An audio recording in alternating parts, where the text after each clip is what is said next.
तो आप सबसे हम एक भीख मांगने आए हैं कि आपको लगता है कि हमारी विचार सही है, हम जाति और पार्टी से ऊपर उठ सकते हैं और हम नए समाज का निर्माण कर सकते हैं, जो कुव्यवस्था है उसमें बदलाव ला सकते हैं, तो एक दिया हम जलाने चले हैं।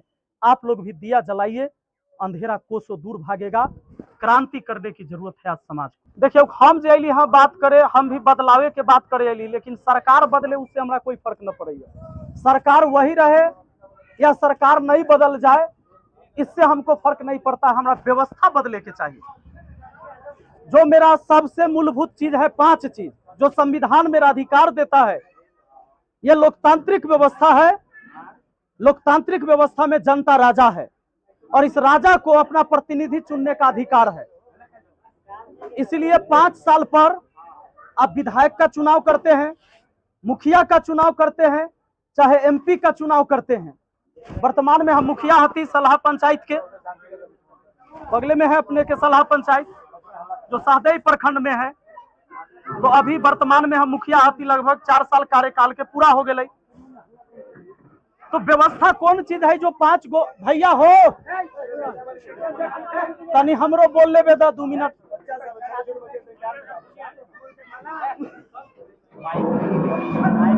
ठीक है, माइक के कोई जरूरी ना है। आवाज जाइए कि ना हमर बढ़िया, ठीक है चलू। तो हम जो व्यवस्था बदलने की बात करते हैं वो व्यवस्था क्या है? आज हमारा बच्चा सरकारी स्कूल में पढ़ने जाए तो वहां शिक्षा बेहतर मिले। अगर हम हॉस्पिटल में इलाज करवाने जाए तो हमको बेहतर, ऐसा ना है कि हॉस्पिटल ना है। बगल में जंदाहा में हॉस्पिटल है कि ना सरकारी, महनार में भी सरकारी हॉस्पिटल है, जिला में चल जाए तो वहां भी सदर अस्पताल है। जब यहाँ व्यवस्था बढ़िया मिलता है, अपना हुआ और जाना चाहिए कि आज अगर कोई व्यक्ति प्राइवेट स्कूल में अपने बच्चों को पढ़ने के लिए भेजते हैं, उसका एक कारण है। उसका वो सिर्फ कारण यह है कि स्कूल की बिल्डिंगें तो हैं लेकिन शिक्षा की व्यवस्था सही ना है। अगर शिक्षा की व्यवस्था सही होता तो यकीन मानिए, ये बात हम भी जानते हैं कि हर व्यक्ति, अमीर आदमी अपना बच्चा को स्कूल में, सरकारी स्कूल में पढ़ने के लिए भेजते। अगर हमारा थोड़ा बहुत अगर पैसा हो जाए तो हम ना भेज छी अपना बच्चा के उनमें पढ़े ले।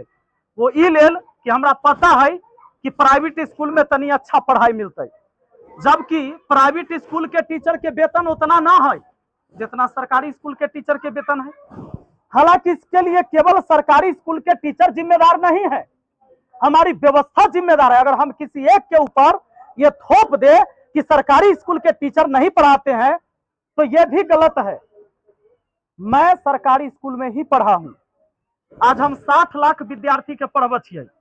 यूट्यूब चैनल पर 18 साल से लेकर 34-35 साल के उम्र वाले स्टूडेंट हैं, वो 60 लाख विद्यार्थी हैं पूरे देश से पढ़ने वाले हमसे, जो गणित हम पढ़ाते हैं। तो ऐसा नहीं है कि हम कोई प्राइवेट स्कूल से पढ़ ले। शिक्षा व्यवस्था सुधारे ले केवल शिक्षक सुधर जाए तो आप सोचिएगा जो हो जाएगा, ऐसा नहीं है। जब हम अपने बच्चों को प्राइवेट स्कूल में पढ़ाते तो घरे से मोटरसाइकिल पर बैठा कर जाछे स्कूल छोड़े, आ फिर जब छुट्टी के टाइम हो तो जाछे लावे। घर से लंच बना कर पहले एक बार हियो नाश्ता करा दे छी बच्चा के, आ फिर एगो टिफिन में ओकरा लंच दे छियै पैक करके, जे स्कूल में खाली है आ स्कूल में खिलबा छियै, आ फिर दोबारा जो है लावे भी जा छियै। लेकिन सरकारी स्कूल में क्या है, जब हम अपना बच्चा के एगो झोरा टांग दिलियै गर्दन में, कन्हा में, जो अब बच्चा जा रहा है, बच्चा बसबारी में गए कि गाछी में गए, स्कूल पहुंचल कि न पहुंचल, एकर ख्याल हमारा गार्जियन के भी न है। बच्चा खेल के आ गया, स्कूल में पूरा घंटी किया कि औधे पढ़ाई किया, या दिन भर गाछिए में रह गया, किसी को मतलब नहीं कि तालाब में नहाए चल गए कि नहर में नहाए चल गए। गरीबी जो आपकी है ये कोई सरकार खत्म नहीं करेगा। ऐसा ना है कि हमारा विधायक अगर अपने और बना देबै तो कोई आदमी के कमाए के ना हो, व्यवस्था न लागू होते। यकीन मानू, हम कह के जाए छी, इना की वोट लेवे के होते तो हम कह दू कि अपने और के गरीबी खत्म हो जाए, सबके देह पर छत हो मतलब माथा पर छत हो जाते, देह पर कपड़ा हो जाते, कोनो के फटल पुरान न रहते, ई व्यवस्था न बदलते। लेकिन व्यवस्था कौन बदले के है से जानो। सरकारी हॉस्पिटल में हम जाएं तो हमारी बेहतर इलाज यहाँ हो। भवन तो बना हुआ है, डॉक्टर भी यहाँ हैं, सरकारी डॉक्टर के नाम पर जब प्राइवेट क्लिनिक चलता है तो खूब बढ़िया चलता है। ये बात सही है कि ना? अगर प्राइवेट हॉस्पिटल कोई भी क्लिनिक में जा छियै तो पहले पता लगबै छियै उ डॉक्टर कहाँ के हथिन, पीएमसीएच के डॉक्टर बैठे छिन कि? हाँ, पीएमसीएच के डॉक्टर हथिन तो बहुत बढ़िया, आईजीआईएमएस के डॉक्टर हथिन तो और बढ़िया, एम्स के डॉक्टर हथिन तो और बढ़िया। लेकिन वह डॉक्टर अगर एम्स में देखतथिन तो न बढ़िया, वही डॉक्टर अगर पीएमसीएच में देख रहे हैं तो न बढ़िया। लेकिन अगर प्राइवेट क्लिनिक में बैठ कर वही डॉक्टर देख रहे हैं तो बहुत बढ़िया। ये बात सही बोले छी कि झूठ बोल रही? सही है। ये व्यवस्था अगर सुधर जाए कि हमरा सरकारी हॉस्पिटल में अगर कोई आदमी जरा सिर फूटा है, हाथ पैर टूटा हुआ है, अगर यहाँ जनदाहा में व्यवस्था हो जाए, एक्सरे मशीन लगल है तो एक्सरे होता है कि ना होता है ओकरो कोनो गारंटी ना है। एगो अल्ट्रासाउंड के जांच न होते। अच्छा देखियो, बहुत बड़ा बड़ा ऑपरेशन जनदाहा में प्राइवेट क्लिनिक में हो जाए कि ना हो जाए? कई सारे प्राइवेट हॉस्पिटल बने हुए हैं, क्लिनिक बने हुए हैं, लेकिन सरकारी हॉस्पिटल में आपका अगर पथरी भी हो गए और सर्जरी करवावे के है तो न होता है। केकरो हाथ पैर के हड्डी टूट गई, अगर ओकरा रड डलवावे के होता है तो व्यवस्था न है।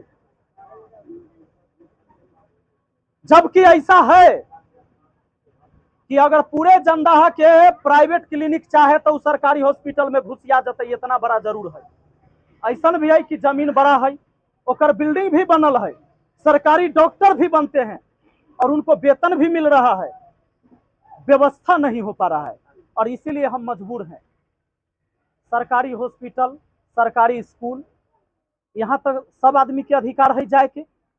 गरीब आदमी के लिए है ना, सही है। मिडिल क्लास वाला के मजदूर के लिए ही ना है कि हुआ अगर सही इलाज हो जाए तो हमारा हाजीपुरा पटना जाए के न पड़त। आज ब्लॉक में चल जाओ, गरीब से गरीब आदमी हथियाई।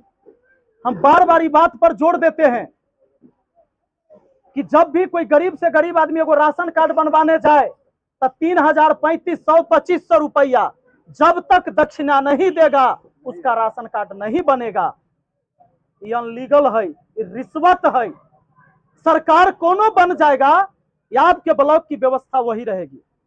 थाना में अपने के ऊपर नाजायज केस हो जाए चाहे जायज केस हो जाए, अपने लड़ाई झगड़ा में न रहली रह, अपने के पटीदार से लड़ाई भेल रह, लेकिन अगर नाम एफआईआर में अपने के है तो नाम कटवावे ले अपने के पैसा देवे के हो। ऐसा न है कि अपने के नाजायज में फंसायल गेला। कितनो आप चिल्ला चिल्ला कर कह दीजिएगा कि हम ई लड़ाई में न रहलिए रह, हम मारपीट में न रहिए, तब तक साबित नहीं होगा जब तक कि 10,000 रुपया थाना में जाकर आप रिश्वत नहीं दीजिएगा। आपका बाल बच्चा दिल्ली में कमा रहा है, पटना में पढ़ रहा है, कहीं पढ़ रहा है, मारपीट आपके परिवार से यहाँ हुआ, लेकिन हुओ वाला के नाम केस में रहता है। उन नाम के कटवावे ले थाना से लेकर डीएसपी तक सुपरविजन करवा लू अपने, लेकिन जब तक पैसा न पहुंचा भाई वो जायज आदमी जायज नहीं हो सकता है। यानी आज के समय में गलत को सही बताने के लिए, चाहे सहियों को सही बताने के लिए पैसा खर्च करना होगा। ये व्यवस्था के खिलाफ हमारा लड़ाई है।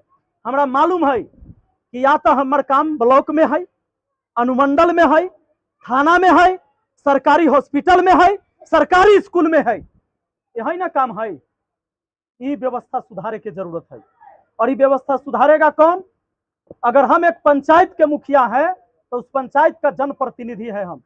जनप्रतिनिधि का मतलब है कि वो जनता की आवाज है। और हम अगर चुप बैठे हैं, हम अगर बिक गए हैं, हम अगर समाज की दलाली में लगे हैं तो जनता को न्याय कभी नहीं मिल सकता। आज इस समाज को नेता की जरूरत नहीं है, याद रखिए, हाथ जोड़कर हम आप लोग को कहते हैं। आज क्रांति करने की जरूरत है समाज में। आज क्रांति पैदा करना होगा, क्रांतिकारी की जरूरत है। नेता बदलने से, नेता बनाने से, सरकार बदलने से ये व्यवस्था नहीं बदलेगा। जो व्यवस्था हमने गिनाया आपको, जैसे दीमक के तरह, जैसे खम्भा के खा जाए छै दीमक, दियार लग जाए छै ना, वैसे ही करप्शन है धैले। वो करप्शन जाति देख कर नहीं हो रहा है। ऐसा नहीं है कि जाति देख कर हुआ घूस मांगल जाए छै कि तू फलना जाति के हता ना तो तोरा घूस न लगतो, आ फलानमा जाति के है तो ओकरा रिश्वत देवे के होता है। कि ये व्यवस्था है कि ऐसा ना है कि थाना में अपने जब आए तो वहां कुर्सी पर बैठे दे। हम देखा छे थाना के स्थिति, आदमी बाहर चबूतरा तो बड़ के पेड़ तर, पीपल के पेड़ तर लोग बैठे रहते हैं, फरियाद के लिए पहुंचे रहते हैं। और हो सकता है कि आपने आवेदन भी कर दिया, आपको कोई मारा है, सताया है, 10 दिन 15 दिन थाना नहीं सुनेगा, पैरवी करते रहिए। जब तक आप वहां पैसा नहीं पहुंचाइएगा, वहां से थाना की गाड़ी नहीं खुलेगी और वेरिफिकेशन करने के लिए नहीं आएगा कि यह केस जायज है कि नाजायज है। आप पहले परेशान होइए। ई व्यवस्था के खिलाफ लड़ाई है, हमारी लड़ाई है कि अगर आप लोग हमको चुनिएगा, आशीर्वाद दीजिएगा, तो सरकार कोनो बनता है, हमारा उससे मतलब नहीं है। हमारा मतलब है यहाँ के व्यवस्था ठीक करे से। जब आप थाना में जाए, ब्लॉक में जाए, अनुमंडल में जाए, तो सबसे पहले आपको कुर्सी दिया जाए बैठे ले, चाहे वो व्यक्ति कोनो उम्र के काहे न हो, चाहे वो बुजुर्ग है या नौजवान है, महिला है, बच्ची है, सबसे पहले उस थाना में, ब्लॉक में, अनुमंडल में आपको कुर्सी दिया जाए। हम इसके खिलाफ लड़ाई लड़ रहे हैं। सबसे पहले कुर्सी मिले कि भाई आप बैठिए, पहले कहा जाएगा कि आप बैठिए, एक गिलास पानी पिलाया जाए और अब समस्या पूछा जाए। जबरदस्ती किसी के ऊपर नाजायज में केस हो, उसकी सही जांच होनी चाहिए। अगर व्यक्ति दोषी है तो कानूनी कार्रवाई होनी चाहिए, दोषी नहीं है तो नाजायज में नहीं फंसाना चाहिए। क्योंकि अगर गरीब आदमी नाजायज में फंसाया जाए और उसके पास पैसा नहीं है तो उसको न्याय नहीं मिल सकता है। तो न्याय, शिक्षा और दवाई, इस सब को बराबर अधिकार है लेने का। गरीब से गरीब, अमीर से अमीर लोग को मिलना चाहिए। आज इस महानार विधानसभा की पावन धरती पर गुरु रहमान सर आए हैं, जिन्होंने हजारों हजार दरोगा बनाया अपने जीवन में। हम लोग तो इनके सामने पैदा हुए जब से पढ़ाना शुरू किए हैं। और पटना के अंदर इन्होंने 11 रुपया में, जो नौजवान सब है सब जानते होंगे, वर्दी बोले तो गुरु रहमान है कि नहीं, वर्दी बोले तो कौन, गुरु रहमान सर। वो चल के आए, आज तक किसी पार्टी के लिए, किसी भी नेता के लिए प्रचार में नहीं उतरे हैं। और हमारा भी मकसद यही है कि जब हम प्रचार करें तो लाठी, डंडा, झंडा और बंदूक से प्रचार नहीं होगा, क्रांति कलम से होगी समाज के लिए।